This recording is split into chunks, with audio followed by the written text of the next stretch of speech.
Eu trouxe para vocês hoje o que eu chamo o mito do leite. Por que estamos todos sendo enganados? Porque é tão óbvio, a literatura está aí, os dados estão aí, é só você ler, não tem nenhum problema, está disponível para todo mundo, e parece que o pessoal ainda não entendeu a mensagem. Junto com esse mito do leite, vem o mito do calcionismo. Essa febre que existe no mundo, errada, eu vou provar para você, do cálcio, que é outro problema sério. Eu vou provar para você que é o contrário, o cálcio te prejudica, do jeito principalmente que ele vem sendo tomado. É apenas uma crise, na minha opinião, uma crise de bom senso, porque se você olha os dados da literatura, analisa e pensa um pouquinho, você vê que não faz nenhum sentido isso que eles estão dizendo. Um rato dobra de peso em 4 dias. Ele nasceu, você pesa ele na hora que ele nasce, 4 dias depois ele pesa o dobro. Um bezerro dobra de peso em 47 dias. Um ser humano, em média, dobra de peso em 180 dias. Claro que o leite do rato deve ser diferente do leite do bezerro, deve ser diferente do leite humano. Porque nós estamos falando de estruturas bem diferentes. E aí começa a problemática. O leite foi feito para bezerro. O leite de vaca foi feito para bezerro. O leite do rato foi feito para rato. O leite de ser humano foi feito para ser humano. Se você analisar na história, tomar leite é uma coisa recente, historicamente falando. Há 10 mil anos atrás, ninguém cuidava de vaca. O cara estava lá caçando, pescando. Ele não tinha vaca. Então é uma coisa que não era uma coisa comum, isso foi introduzido. O seu genoma não mudou porque você começou a tomar leite. Porque os países com alto consumo de leite e derivados, como é o caso dos Estados Unidos, têm maior incidência de osteoporose e fraturas ósseas. Se você olhar os estudos epidemiológicos, eu vou mostrar para vocês os dados, eu vou mostrar tudo isso. Nós vamos fazer um caminho aqui. Porque a grande maioria dos estudos não consegue demonstrar uma correlação positiva entre ingestão de cálcio na forma de produtos lácteos e um equilíbrio do cálcio no organismo. Eu digo a grande maioria porque aqueles patrocinados, um ou outro, costumam mostrar alguma coisa. Porque os países com menor consumo de leite e derivados têm menor incidência de osteoporose e fraturas ósseas. Então no mundo é assim, onde toma mais leite, tem mais osteoporose, onde toma mais leite, tem mais fratura. Onde toma menos leite, tem menos osteoporose, onde toma menos leite, tem menos fratura. E por incrível que pareça, a tônica que permanece é a seguinte: se eu tenho que tomar o leite por causa dos meus ossos. Alguém convenceu alguém em algum lugar sobre isso. Porque nós, humanos, somos a única espécie que toma leite de outra espécie. Além de nós sermos a única espécie que toma leite de outra espécie, nós somos a única espécie que toma leite quando adulto. Você nunca viu uma girafa mamando, ou um leão mamando quando adulto. A vaca come capim. Né? Então não existe essa história de um animal adulto, um mamífero adulto, mamar. Toma leite. Isso é uma característica nossa, da espécie humana. É um fenômeno recente na história da humanidade. Primeiro que era complicado, quer dizer, para você ordenhar uma vaca, você tem que cuidar dela. Se nós éramos nômades, a gente andava, ia mudando de lugar, como é que você ia? As vacas iam acompanhar? Não dava jeito. Então ninguém se preocupava com isso. Foi quando começou a era da agricultura, mais ou menos 10 mil anos atrás, que o homem parou para plantar, parou para colher, e disse, já que eu não vou ficar viajando, agora eu vou juntar umas vaquinhas. E o processo da ordenha começou. Nós vamos ver o quanto isso aí está implicado. Aqui uma foto antiga, como era antigamente, o sujeito tirava o leite, vendia o leite na própria fazenda, não tinha processo de pasteurização. Entre ontem e hoje, a conversa Pasteur-Béchamp saiu 2 ou 3 vezes, e como eu mencionei ontem, o Pasteur, no seu leito de morte, disse que Béchamp estava certo. Porque o Pasteur achava que para cada micróbio causa um tipo de doença. Béchamp dizia, não, que causa doença é o terreno. Um micróbio pode virar outro, vai depender do terreno. Então o que interessa é o terreno. 10 pessoas entram numa sala, uma gripa, 9 sai sem gripe. E o vírus está lá para todo mundo. Então faz uma diferença enorme. O Pasteur fez a sua contribuição. Você vai ver que a pasteurização do leite resolveu alguns problemas e criou outros, muito sérios. Nós vamos ver no desenrolar disso aqui. Certo? Atualmente, as vacas leiteiras vivem apenas 6 em vez de 20 anos. E a produção de leite, comparada com há 50 anos, aumentou em 250%. Você deve estar questionando o que fez uma vaca hoje dar 250% de leite a mais do que dá antigamente, e o que faz uma vaca leiteira, que vivia 20 anos dando leite, ela hoje é produtiva apenas por 6 anos, e ela é mandada para o corte. Ela vai ser executada porque não dá mais. E você vai entender por que não dá mais. Tá? É muito importante você entender isso. Produtos lácteos não fazem parte da dieta na China, no Japão, no Vietnã ou Tailândia. No entanto, os habitantes desses países têm uma das mais baixas taxas de osteoporose e fratura óssea no mundo. Tá? Publicações e mais publicações. Eu estou colocando um aqui só para dizer que está ancorado, mas se você quiser 10, eu te dou 10. Eu não vou ficar enchendo meus slides só de referência. Então, aí a cetônica fala, mas isso aqui está aí tão óbvio, por que ninguém presta atenção nisso, hein? Porque tem uma indústria por trás, claro. Os maiores consumidores de leite do mundo, a Austrália, a Nova Zelândia, a América do Norte, o Oeste Europeu, também têm a maior incidência de osteoporose e risco de fratura óssea. Ou seja, os que tomam menos têm menos, os que tomam mais têm mais. Então, tomar leite para osteoporose não tem nada a ver, pelo contrário, é prejudicial. Então, nós começamos a desmistificar esse mito de que você precisa de... Porque você fala com o paciente para parar de tomar leite e fala assim, mas onde é que eu vou obter meu cálcio? E como é que ficam meus ossos? Eu acho que é porque leite é branco, o osso é branco, eles fazem uma associação, né? Eles pensam que aquilo vai direto para o osso, né? Só pode ser. O número de americanos diagnosticados com osteoporose aumentou 55% de 1995 a 2006. E a propaganda de tomar leite nos Estados Unidos é enorme. Ou seja, o estímulo, cada vez toma-se mais leite nos Estados Unidos e cada vez tem-se mais osteoporose. Tá? A história do leite, ela é associada às coisas boas, ela é associada à mãe, a criança nasce, ela mama, a relação com a mãe se faz através do leite, que é branquinho, igual da vaca. Entendeu? A criança tem a mamadeira, ela começa a tomar o leite, ela vai sendo acostumada desde criança a fazer uso do leite. A associação é muito forte entre leite, mãe e outras coisas agradáveis da vida. Vai fazendo uma associação e vai criando assim, uma dependência pelo leite. Tá? Isso é psicológico, isso tem que ser quebrado. Eu não faço uso de leite há mais de 30 anos. Eu me lembro que quando eu parei, eu tive que quebrar esse paradigma na minha cabeça. Porque essa era a tendência que eu tinha. Quando você estava triste, doentinho, a sua mãe te trazia um leite morno, docinho, e uns biscoitos, né? E ali, com todo carinho e amor, você ficava ali tomando seu leitinho, com biscoitinho, aqui o amor da mamãe. E aquilo ali juntou tudo, biscoito com leite, com o amor da mamãe, ficou no mesmo lugar no cérebro. Então, quando você está com saudade da mamãe, você toma um copo de leite. É conectado, está conectado. Você não sabe disso, porque você opera a nível inconsciente. Mas tá. Hoje, nos Estados Unidos, se consome uma média de 300 quilos de leite por pessoa por ano. Tá? Então o pai, o filho, o neto, o primo, todo mundo acostumou ao seguinte, a importância do leite. Eles, claro, ingenuamente, pensam que o primeiro leite que sai do peito da vaca não é o leite que sai da caixinha. Esse é o grande problema. Porque o leite que sai do peito da vaca, apesar de todos os problemas que eu vou lhe mostrar aqui, ele pelo menos tem lactobacilos, entendeu? Ele tem uma flora que vai lhe ajudar na microbiota de alguma forma, mas quando ele passa pelo processo de pasteurização, aquilo sofre aquelas bactérias, muitas delas são mortas, todas, total, zero. O leite fica totalmente, como se tivesse, estéril. E fica totalmente estéril. Isso aí faz uma diferença enorme, além dos conservantes, além das desnaturações que ocorrem no processo da pasteurização. Você vê até o Hawk, eles fazem propaganda, isso é propaganda de televisão americana, onde o Hawk, você lembra do Hawk, aquele cara, ele fica, o Hulk, né, que a gente chama aqui no Brasil, ele tinha o bigodinho de leite dele, pô. Dizendo que ele tá forte assim, olha lá, você não precisa falar nada. Por que ele ficou forte? Olha lá, porque ele tomou o leite dele hoje.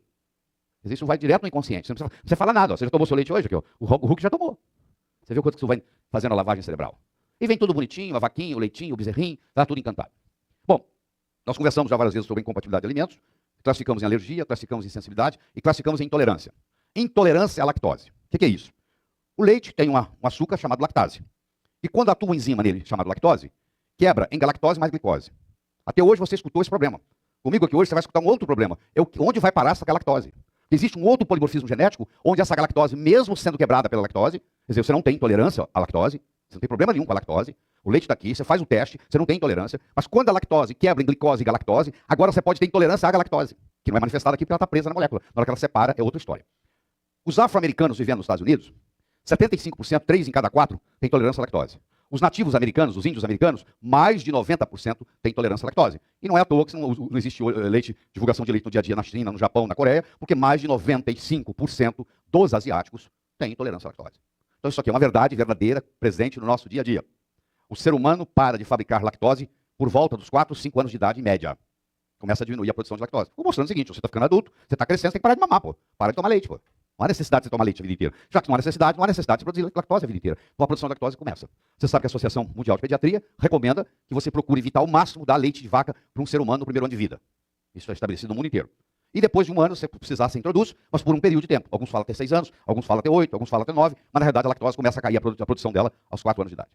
Leite não pode ser considerado um sports drink. Não previne a osteoporose e possivelmente contribui para o desenvolvimento de doença cardiovascular e câncer de próstata. Provavelmente, não, eu vou provar para você que é verdade, causa câncer de próstata, causa doença cardiovascular. Mas aqui eles estão sendo, aqui o comitê dos médicos americanos, da medicina responsável, se reuniram em 2001, tem 10 anos, vamos fazer 11 anos isso, se reuniram e disseram, nós temos que fazer uma manifestação. Então eles foram de leve, não pode ser muito pesado, né? Eles foram de leve, disseram, provavelmente, sabe, aquela conversa, para dizer se sai fora do processo. Osteoporose é uma doença pediátrica com consequências geriátricas. As mulheres que estão osteoporóticas hoje, isso começou lá aos 18 anos de idade, não foi ontem que manifestou. Ela usa do anticoncepcional lá nos 18 anos, durante 3, 4, 5, 10, 12, 20 anos, e aí começa o processo. Então, a doença começou muito tempo antes, e se manifesta na idade de 50, 60, 70 anos. Estudos demonstram que leite de vaca não protege seres humanos contra fraturas ósseas do modo como nos foi ensinado. De fato, o alto consumo pode aumentar o risco de fratura. Vocês estão vendo aqui que esse autor, esse etol aqui que eu não coloquei, é o Walter Willett. O Walter C. Willett. O Dr. Walter Willett é um professor de Harvard, da Escola de Saúde Pública de Harvard. O Dr. Walter Willett é o protagonista, é o principal autor do estudo das enfermeiras. Quase 200 mil enfermeiras estão sendo acompanhadas nos Estados Unidos em estudo cohort, C-O-H-O-R-T. São estudos cohort, que nós vamos estudar depois como é que a gente faz, o que caracteriza o cohort. E ele, além disso, ele trabalha com os médicos também. Tem um estudo de médicos, profissionais da saúde, principalmente médicos, também mais de 50 mil, onde ele vem acompanhando. Então ele é uma autoridade nesse assunto e ele tem mais de 20 anos que ele acompanha essa correlação entre leite, entre cálcio, entre osteoporose. Ele é um indivíduo extremamente conservador, difícil de se extrair qualquer coisa dele, e ele está fazendo aqui, ó, isso aqui é um trabalho publicado em mulheres que são enfermeiras, é um estudo de 12 anos, pô. Estão avaliando 12 anos de evolução fazendo isso. Uma avaliação de 58 estudos, isso aqui é uma meta-análise, mostrou que não há relação entre o consumo de leite e os níveis de cálcio e a saúde óssea. Eu continuo lhe mostrando dados. E você deve começar a questionar, poxa, mas se tem tanto dado na literatura, mais recente, mais antigo, por que não existe isso? Por que tem essa propaganda? Por que as associações médicas estimulam a tomar o leite? Porque existe um lobby por trás. Só isso, o lobby igual. Assim como tem a indústria farmacêutica, tem a indústria do leite. O que eu posso fazer? A indústria do leite. Então, você acredita que leite traz cálcio. O cálcio existente no leite da vaca é muito pobre. A biodisponibilidade dele é muito pequena. 32% do cálcio que está no leite é absorvido. 32%. A vaca não precisa de tomar leite para ter cálcio, ela come verde. Todo lugar onde tiver uma planta verde, lá tem cálcio. Muito mais bem disponível. A biodisponibilidade do cálcio que você come da verdura é muito maior do que a do leite. E a outra coisa errada. Então eu tenho um erro aqui que nós temos que questionar é que o leite traz o cálcio, que não é verdade, o cálcio do leite, a maioria não é absorvido, e a grande maioria, e o cálcio causando saúde óssea, que também não é verdade. Até pelo contrário, porque o cálcio, se ele não conseguisse segurar o osso, e ele para segurar o osso, existem algumas exigências, precisa ter vitamina D3, precisa ter magnésio, e ele, como não tem falta isso na maioria das pessoas, esse cálcio não fica aqui. Sabe para onde ele vai? Ele vai ser depositado nas artérias. Qual artéria? Coronária, aneurisma de aorta, ele vai para esses lugares. Então, é carótida. Então, o pessoal que está fazendo injeção de cálcio, você vai ver aqui, eu vou lhe mostrar estudos, na realidade eles vivem menos. Quem faz suplementação com cálcio sozinho está dizendo, eu quero viver menos. E você vê isso na televisão, espalhado, tudo, todo mundo vendendo cálcio para o osso. Que é a maior mentira que tem. Deixa eu fazer uma análise para você dos nutrientes em 100 gramas de leite de vaca e dos nutrientes em 100 gramas de leite do ser humano. Primeira, a concentração de proteína é muito diferente. Claro, o bezerro tem que dobrar de tamanho em 47 dias. O ser humano vai dobrar de tamanho, de peso, em 180 dias. O carboidrato é o contrário. O leite de vaca tem pouco carboidrato, o leite humano tem muito carboidrato. O sódio é muito maior, o fósforo, que é outro problema, é muito maior, e o cálcio é muito maior que no ser humano. Quer dizer, mostrando o seguinte, que não é esse cálcio também que não é todo absorvido, só 32% é absorvido, porque a discrepância é muito grande quando se analisa o leite de vaca e quando se analisa o leite humano. Sem falar dos outros problemas. Por exemplo, a caseína per se, ela desenvolve alergia. A lactose desenvolve intolerância. Agora já estou conversando de outra história. Estou dando um exemplo de uma caseína. Eu tenho várias proteínas lácticas que têm o potencial de desencadear fenômenos alérgicos. Que já é bem mais complicado. Entendeu? Bem mais complicado. Mas a gente continua tendo essa noção de que o leite faz bem. Vamos conversar um pouquinho sobre pasteurização. Então, Pasteur sugeriu que o leite devia de ser aquecido a uma temperatura de 71,7 graus centígrados por 15 segundos. E isso mataria todos os micróbios, as bactérias, aquela história da bactéria. Temos que ter medo de bactéria. E aí ele criou essa pasteurização que nós chamamos de padrão. Aí eles inventaram uma outra pasteurização, que é uma temperatura altíssima, high temperature, onde você chega a 150 graus centígrados por 5 segundos. Quando você faz isso aqui, o leite se torna totalmente estéril. Aí você armazena ele fica até 180 dias na gôndola do supermercado. É o chamado longa-vida que você conhece. O longa-vida, ele passou por esse tipo de pasteurização, que é a ultrapasteurização, onde a desnaturação das proteínas é maior, porque não existe proteína com conjugação secundária e terciária que aguente essa temperatura. E aí sofre um processo de desnaturação proteica. E aqui está o leite longa-vida, que é um leite que é estranho, porque uma coisa que você vai tomar, que pode ficar até 6 meses fora da geladeira. Tem que ter alguma coisa estranha nisso, pô. Como é que pode? O leite fica 6 meses na gôndola do supermercado, não precisa pôr na geladeira, só depois que você abrir a caixinha. Então você vê que esse produto aí, ele é bem diferente do produto que sai do peito da vaca. Já é outro produto. O que coloca de conservante aí eu não sei, eles falam que não colocam, mas não sei. Mas se você olhar na literatura, e eu estou aqui só para resumi-la, não estou aqui para gastar tempo de mostrar um trabalho e outro, há enfermidades relacionadas com a ingesta de leite de vaca. Artrite, enxaqueca, dor nas costas, esclerose múltipla, acne, doença cardíaca, alergia, asma, câncer de próstata, câncer de mama, obesidade, doença de Parkinson, infertilidade, etc, etc, etc, etc, etc. E essa lista continua. Se você for ver na literatura, você tem um trabalho, tem outro trabalho, tem outro trabalho, tem outro trabalho sobre isso. Em geral, aqui, lactase é produzida pelo corpo humano até a idade de 4 anos. Está no Nutrition and Diet Therapy. O Williams publicou isso, mostrando, ele fez um estudo mostrando que a partir dos 4 anos começa a cair. E a partir dos 9 não tem mais nada. Ou seja, teoricamente, o máximo que você podia tomar leite até os 8, 9 anos de idade, não tomando no primeiro ano. Então, a intolerância à lactose é uma coisa, a alergia ao leite é outra. A intolerância à lactose é a sua inabilidade de transformar a lactose em galactose e glicose. Agora, alergia ao leite, não. Alergia ao leite tem uma lista. Você pode ser a caseína, pode ser a beta-lactoglobulina, pode ser a alfa-lactoglobulina, pode ser a bovino-gama-globulina, pode ser isso aqui está 2 vezes, pode ser o bovino-suralbumina, pode ser a beta-celulina, entre outras. Eu apenas coloquei aqui as principais que hoje já foram detectados anticorpos contra. Você está lembrado daquele conceito famoso que nós temos, que é da homologia estrutural, que é o mimetismo molecular. Ou seja, se o leite cria um anticorpo contra uma caseína da vida, e lá no seu pâncreas tem uma proteína, que tem na cadeia de aminoácidos dela, tem um grupo de aminoácidos parecido com o grupo de aminoácidos que existe na caseína, aquele anticorpo agora não só vai atacar a caseína do leite, mas vai lá atacar o seu pâncreas. E você desenvolve diabetes tipo 1. Então, a incidência de diabetes tipo 1 está relacionada ao consumo de leite, por o processo do mimetismo molecular, pelo processo da homologia estrutural. Ou seja, a proteína caseína tem proteínas primas semelhantes que estão no fígado, que estão no pâncreas, que estão em outras partes do corpo. Tá? Agora, deixa eu falar do SIP Diet. SIP Diet é uma coisa bastante antiga, tá? Era por volta de 1960 que era famosa. Era o seguinte, naquela época acreditava-se que quem tinha úlcera podia se curar da úlcera com leite. Você deve ter pego os resquícios disso na sua casa, a sua avó dizendo que toma leite que é bom para o estômago. Então foi desenvolvida a chamada SIP Diet. O que é a SIP Diet? Se você tem uma úlcera gástrica, você vai tomar um copo de leite a cada 4 horas para o tratamento da úlcera. Então muita gente que tinha úlcera entrava no tratamento do SIP Diet e tomava um copo, enquanto tivesse acordado, cada 4 horas tomava um copo de leite. Houve um aumento de 600% na incidência de infarto do miocárdio nesse grupo. Está aqui, ó. Myocardial infarction in patients treated with SIP and other high milk diets. Circulation, que é o nosso jornal da cardiologia, publicado, tem muito tempo isso. Tem muito tempo que nós sabemos disso. Tem 52 anos que a gente sabe disso. Que muito leite causa infarto. Mas você não vê isso comentado todo dia. Provavelmente muitos de vocês estão escutando isso pela primeira vez. Está lá na literatura. No Circulation. Está publicado, para o cardiologista ver, pô. Aí abandonaram o SIP Diet, que não resolvia nada. Até pelo contrário, piorava. Né? Naquela época não se conhecia Helicobacter pylori, achava que a úlcera era por estresse, ponto. Ordenhação de vaca, esse é o grande problema, enorme. Então o que acontece? Para fazer a vaca dar mais leite, uma vaca, se ela estiver dando leite agora e ela já estiver grávida, Quando ela desmamar esse bezerro, o outro já está pronto. Então eles tiveram a brilhante ideia de engravidar a vaca hoje, porque tudo é feito com inseminação artificial, e daqui 2 meses engravida ela de novo. Você falou, mas já está grávida? Exatamente. Ela está grávida, o útero está perfeito para receber a gravidez, só não tem óvulo. Mas olha, é por fecundação artificial, eles vão lá e fecundam ela de novo. Então ela está sendo ordenhada e ela está grávida de novo. Só que quando ela fica grávida, tem placenta. E quando tem placenta, tem hormônio. Eu já falei para vocês que a produção de progesterona aumenta 20, 25 vezes uma mulher grávida, a produção de estriol aumenta 20 vezes uma mulher grávida. No caso da vaca, aumenta 33 vezes no leite. Eu não sei quanto que aumenta no sangue dela. O dado aqui é de leite, é no leite. Aumenta o estrona. Mesmo vocês que ainda não entraram comigo na área de hormônio, sabem que estrona é um hormônio não desejável. É um hormônio cancerígeno. Tanto é que eu não recomendo ninguém dar estrona nunca para ninguém. Pô. Chega os pré-marim da vida, que tinha estrona, que era a causa do câncer de mama, câncer de útero, câncer de ovário, porque a égua também, igual a vaca, tem muito mais estrona. A mulher tem 10% de estrona, a vaca tem 80% de estrona. A égua tem 80%, 90% de estrona. O perfil hormonal da vaca é muito diferente do perfil hormonal da mulher.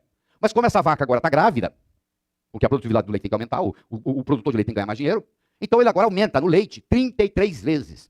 Quer dizer, antigamente, quando você queria um leite bom, o fazendeiro falava, vai lá e toma leite no peito da vaca. Não tem pasteurização, não tem intermediário, não tem nada. Não tem conservante, não tem nada. Você vai lá e toma. Fazia bem. Hoje, essa regra já não funciona mais. Porque mesmo se você pegar o leite do peito da vaca, ele já nasce estragado. Já não pode mais. Muito bem. A concentração de estrona no soro do leite de uma vaca não grávida, não prenhe, é de 30 picogramas por ml. De uma vaca prenhe entre 41 e 60 dias, é de 151 picogramas por ml. Uma vaca prenhe entre 220 e 240 dias, é de 1.000 picogramas por ml. Se você dividir 1.000 por 30, você vai ver que dá 33. Ou seja, houve um aumento de 33 vezes na concentração de estrona no leite. E isso não faz bem nem para mulher, nem para homem. A câncer de próstata, isso aqui é uma beleza para crescer. E para fazer prostática benigna, isso aqui é uma beleza para crescer. Câncer de mama, câncer de útero, câncer de ovário, tudo isso causado aqui. Olha onde é que nós vamos chegar. E você está nem sabendo disso, é como se isso não existisse para gente. Não, qual o problema? Só faz a vaca engravidar. Qual o problema da vaca estar grávida dando leite? Não tem problema nenhum. Por isso que ela vai viver 6 anos ao invés de viver 20. Porque ela fica ali só para dar leite. Na hora daqui 6 anos depois, o que eles fazem? Eles matam ela e pronto, foi outro lugar, acabou a história. 33 vezes aqui, ó. Então fique sabendo disso. A Escola de Saúde Pública de Harvard diz que é o seguinte, que mulheres que tomam 2 ou mais copos de leite têm um aumento em 66% no risco de desenvolver câncer de ovário. Você sabe que câncer de ovário é uma patologia muito séria, difícil de tratamento, prognóstico horrível. Pois é, aumenta, que está aqui em inglês direitinho, aumenta em 66% a incidência de câncer de ovário naquelas mulheres que tomaram 2. Isso vem do estudo das nurse study, estudo das enfermeiras, do Walter Willett.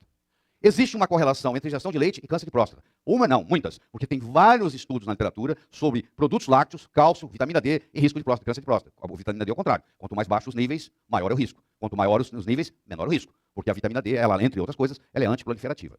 Ou seja, ela é anticâncer, ela é antimetástase, etc, etc, etc. Aqui eu tenho uma correlação. Aqui. Quanto maior o consumo de leite, maior a incidência de esclerose múltipla.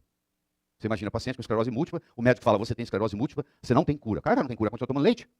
Ela continua desencadeando os processos autoimunes, causados pela série de proteínas que você viu. Então, muitas começou por causa do leite, ela tem uma alergia ao leite, cria o anticorpo, esse anticorpo vai e ataca a mielina dos nervos, desenvolve a esclerose múltipla. Você vê que existe uma correlação entre quanto mais leite você toma e quanto é a incidência por 100 mil de esclerose múltipla numa população. Isso está bem documentado, bem publicado. Então, não tem dúvida que eu tenho que remover o leite. Pacientes com autismo, existem estudos na literatura como é que a criança com autismo melhora na hora que você tira o leite. Pacientes com alergias mais variadas, inclusive essas infecções, essas otites recorrentes, consequência do leite. Enxaquecas, quantas pessoas têm enxaqueca na vida, até que vai no médico e fala assim, por que você não tira o leite? Aí pronto, acabou a enxaqueca. Câncer, doenças neurodegenerativas, esclerose múltipla, esclerose lateral amiotrófica, etc. E a osteoporose. É o contrário, você tem que remover e não colocar. Não, você tem que tomar leite, não, você tem que tirar o leite. Deixa eu agora entrar no processo da contaminação. Então, isso tem um termo bonito, biológico. Chama-se biomagnificação, ou também chamado de bioamplificação, ou ampliação. É o processo de concentração de uma substância, no caso lipofílica, através da cadeia alimentar. O peixe maior come o peixe pequeno, o peixe grandão vem com o peixe médio. Quando você vai comer aquele peixão lá em cima, que dura muito mais do que o peixinho, que vive muito menos, vai acumulando mercúrio. Quando você come ele aqui em cima, ele está cheio de mercúrio. Isso chama biomagnificação. Na cadeia alimentar, isso vai acumulando. Você vive 80 anos, você vai comendo. Quando você chega no final, você está intoxicado. Você vai comendo as outras espécies que viveram menos, que vão comendo as espécies que viveram menos. Isso vai fazendo o que se chama de biomagnificação. E o leite é perfeito para isso. Então ele vai acumulando. O leite tem algo mais que qualquer outro alimento. Esse algo mais se chama contaminação. O leite está contaminado com perclorato. Sabe o que é perclorato? Combustível de foguete. Combustível de foguete. O foguete sobe, aquilo está no ar, cai na planta, cai no capim, a vaca vem, come, vai acumulando leite. Então eles encontram no leite, inclusive leite materno, não é só o leite de vaca não. Perclorato, que é combustível de foguete. Que bloqueia a captação de iodo. Começa o problema do hipotiroidismo com o leite. Retardamento de chama, essa substância que você usa que não deixa pegar fogo. Está no leite. Pesticidas, que você sabe muito bem que são disruptores endócrinos. Nós já conversamos sobre isso. Antibióticos. Por que antibióticos? Porque aquele peito que agora tira leite 2, 3 vezes por dia, ele desenvolve uma inflamação, ele desenvolve mastite. E eles enfiam antibiótico para tratar a mastite. E agora que eles enfiam antibiótico, aquele antibiótico vai para o leite. E a resistência bacteriana surge. Então, uma das causas dos antibióticos não estarem funcionando mais são as vacas. Porque eles dão tanto antibiótico para tratar as mastites da vaca. Você imagina uma vaca que produza 70, 80 litros por dia.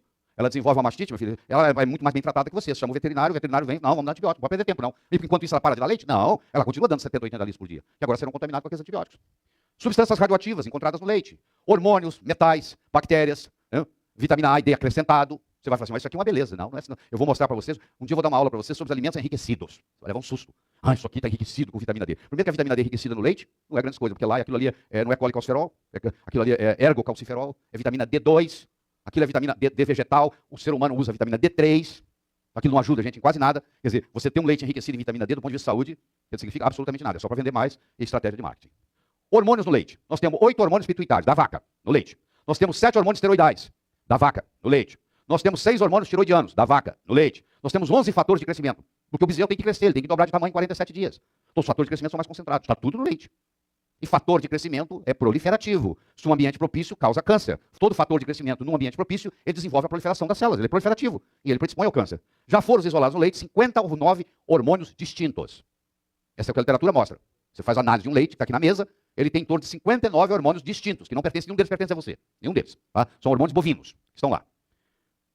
87% do leite de vaca é composto de água. Aí você tem assim, não, mas sabe o que é? Eu tomo leite a 2%. Bom, então vou ver o que significa 2%. Primeira concentração da gordura no leite é 3,9%.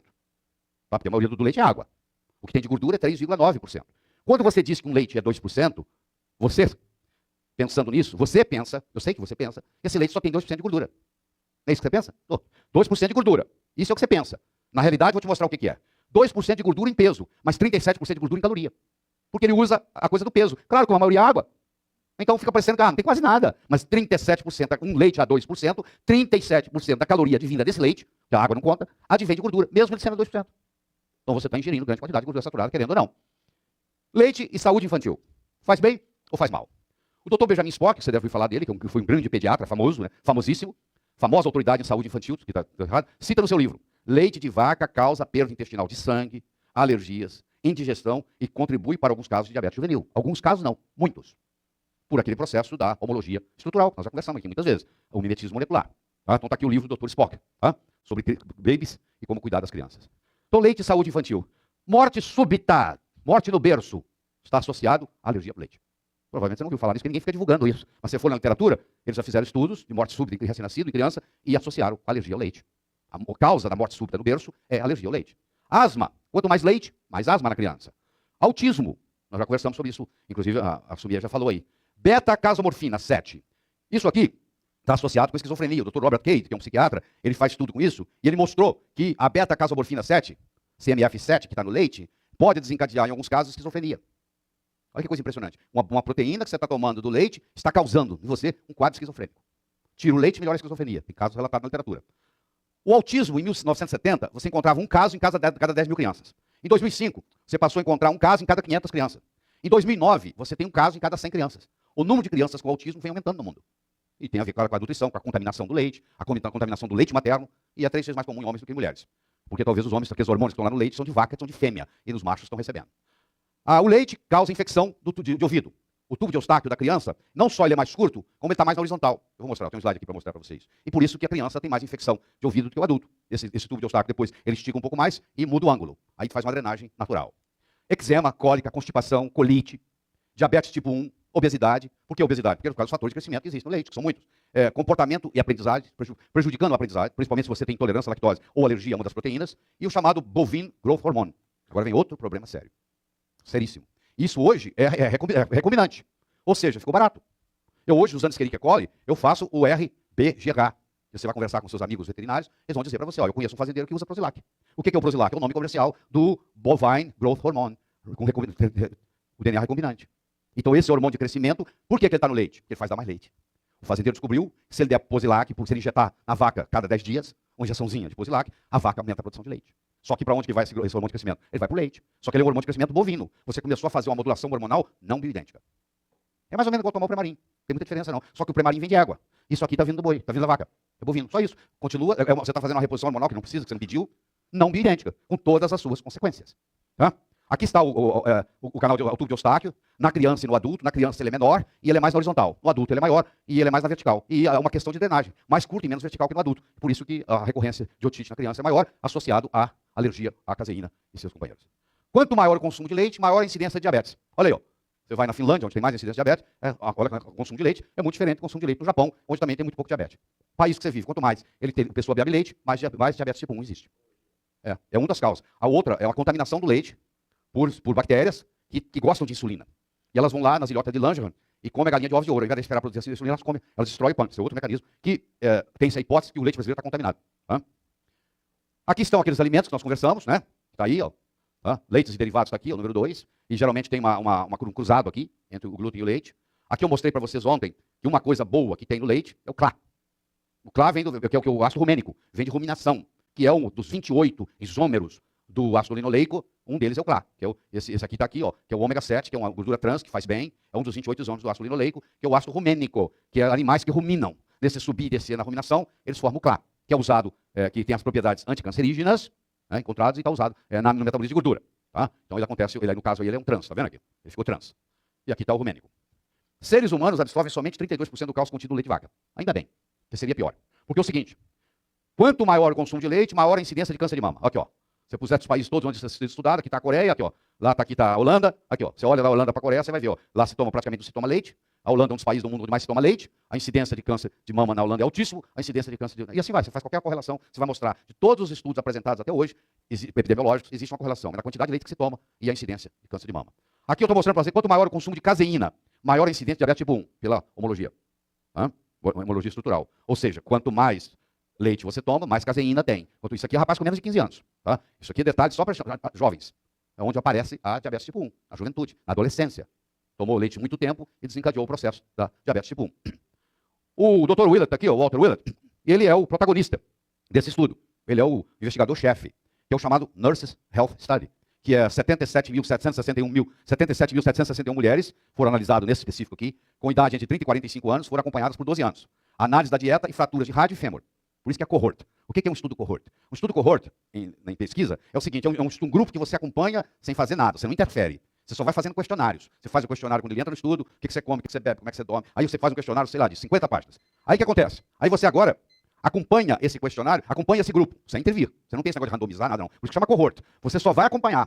Aí chega no final de 12 anos, você começa a avaliar. Vamos ver quem toma leite, quem não toma leite? Vamos ver quem tem câncer, quem não tem câncer? Aí começa a fazer as associações. Isso é um cohort. Então, o Nurses Health Study é um cohort.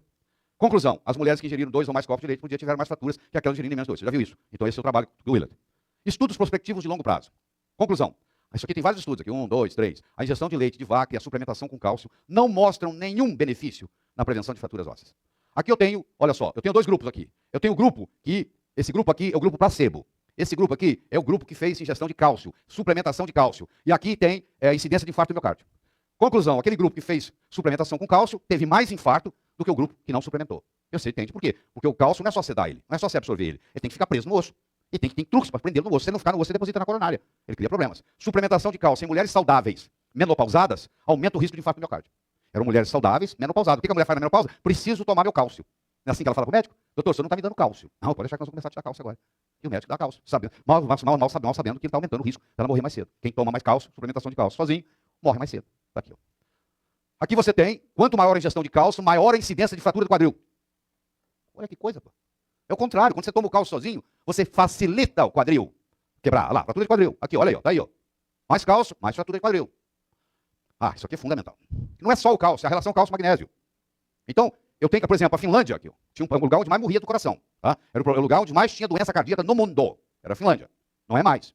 Eles criaram um sal lá, o Departamento de Saúde, onde eles aumentaram a concentração de magnésio, diminuíram a concentração de cálcio, puseram aquele sal para se vir na população, e isso caiu dramaticamente, mostrando a relação ideal cálcio-magnésio é no máximo 2:1. E no leite é 10:1, é mais que 10:1.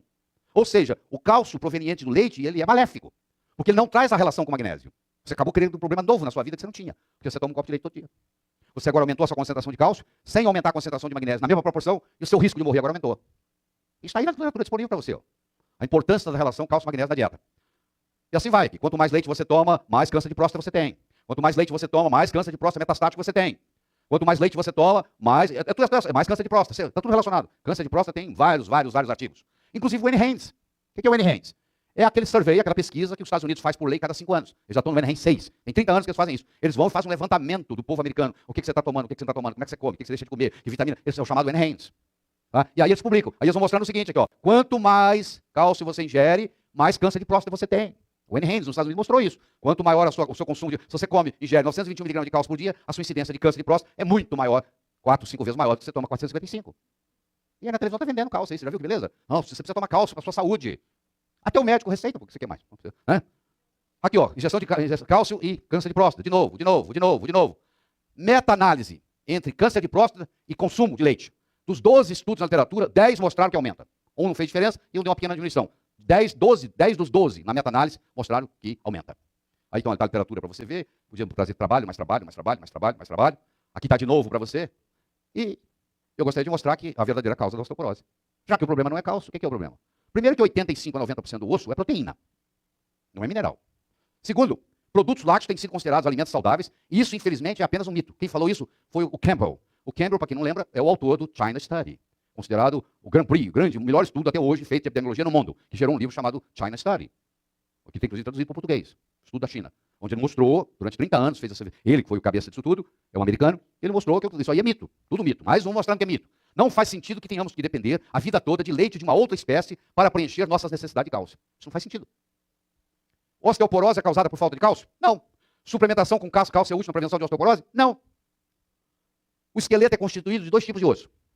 O cortical, que é o exterior, que representa 80% do osso, e o trabecular, que é o interior, que é 20%. É só no trabecular que tem a mineralização.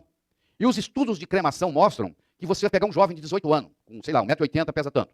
Pegar um indivíduo de 80 anos de idade, com 1,80 m, pesa a mesma coisa, e eles morrerem, você crema os dois, o que sobra de cinza é igual. Cinza, o que é? São os minerais. É o cálcio que ficou lá. Então ele mostra aqui como é que pode, que um indivíduo de 80 anos, 18, com a mesma altura, com o mesmo peso, na hora que você queima, o peso da cinza é a mesma. Então essa história de que tem menos cálcio à medida que o osso envelhece não é verdadeiro, senão a cinza de 80 anos tem pesa menos que o de 18. Não tem estudos mostrando isso. Bom, os principais lugares de osteoporose: vértebra, punho, costela e pelvis. Né? São os 4 principais. Agora olha que interessante, ingestão de cálcio versus osteoporose. A China, olha aqui, a China ingere 544 miligramas por dia. Os Estados Unidos ingerem em média 1.143 miligramas. Osteoporose na China é extremamente rara. Osteoporose nos Estados Unidos é epidêmico. A China ingere menos da metade do cálcio ingerido nos Estados Unidos. A fonte é primariamente vegetal, em vez de láctea. E a incidência de osteoporose, apesar de ser epidêmica nos Estados Unidos, é um fenômeno raro na China. Então, o chinês ingere muito pouco cálcio e tem muito menos osteoporose que os Estados Unidos. Ironicamente, a osteoporose ocorre com maior incidência nos países onde a ingestão de cálcio é maior, proveniente de produtos lácteos, onde vem de produtos lácteos. Suplementação com cálcio não modifica a evolução da osteoporose. Está sendo mostrado. Existe uma série de fatores que contribuem para a osteoporose. O álcool, o tabagismo, o excesso de açúcar, a anorexia, o hipertiroidismo, metais pesados, medicações, as mais variadas, esterectomia. E você entende por quê? Porque na hora que você fez esterectomia, você lesa, o ovário para de produzir progesterona protege contra a osteoporose, cafeína em excesso, flúor, que é um problema sério, e inatividade física.